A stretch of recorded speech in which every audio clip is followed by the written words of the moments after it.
Hope you are doing well today. My name's Joseph Kreps. I'm a drug crime defense attorney in Alabama, and I wanted to give you some information today about possession of marijuana second degree and talk a little bit about a case that I just finished handling today. Unlawful possession of marijuana second degree is a misdemeanor in Alabama and can carry in municipal court a maximum fine of $500 and a jail sentence of up to 6 months.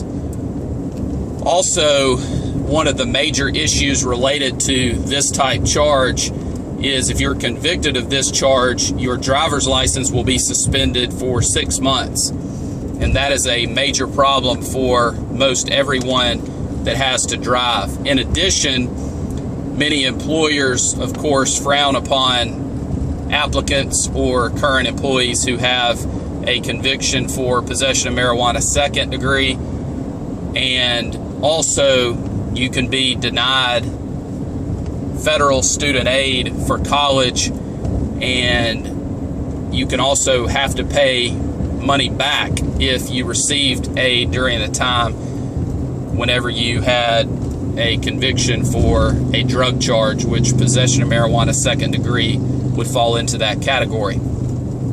Today I was handling a case for a young lady who is a stay-at-home mom and has 3 children at home, and decided that she was going to get in the car with a friend of hers and ride to the store, and both of them had been drinking. I don't think either one of them were terribly impaired, but they were pulled over, and during the course of the investigation, after the driver was arrested during the inventory, they determined that there was a small amount of marijuana underneath the passenger seat, and my client was in the passenger seat, so they charged her with possession of marijuana second degree. They discussed with both parties in the vehicle whose marijuana it was, and my client informed me that it was not her marijuana and that she did not know that it was in the vehicle.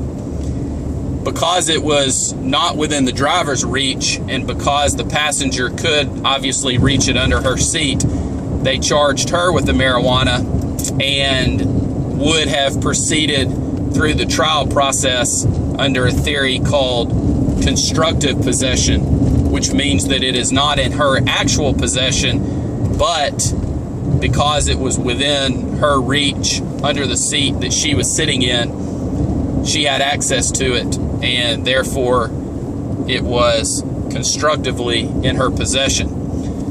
A difference would have been if the marijuana had been in a backpack in the trunk, which would not obviously have been in her reach, and if it were zipped up and it was not her backpack. I think we could have made some great arguments at trial had that come up. When you have a drug charge pending, you have to look at all of the options as far as resolution of the charge. Obviously, a 6-month license suspension would have been devastating for my client, so I reviewed the facts of the case with her, went through the evidence in the file, and did the necessary investigation that I needed to do, and presented her basically with her options while we were in court.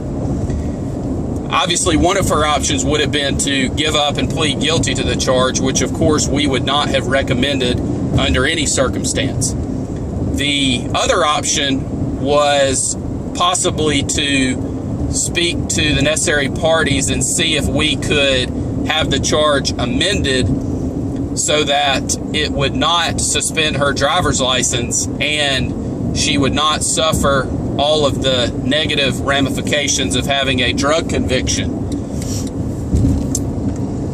I was able to work out that option for my client and presented it to her and discussed all of her options related to going to trial, related to settle the case for a reduced charge. And I also went over with her the fact that I thought that I could get an agreement worked out so that if she were able to complete certain requirements and pay an administrative cost to the court and the court cost, her charge would be dismissed. Generally, those would have included a full court referral program, which would include drug and alcohol classes along with monitoring, which includes drug testing and meeting with a court referral officer.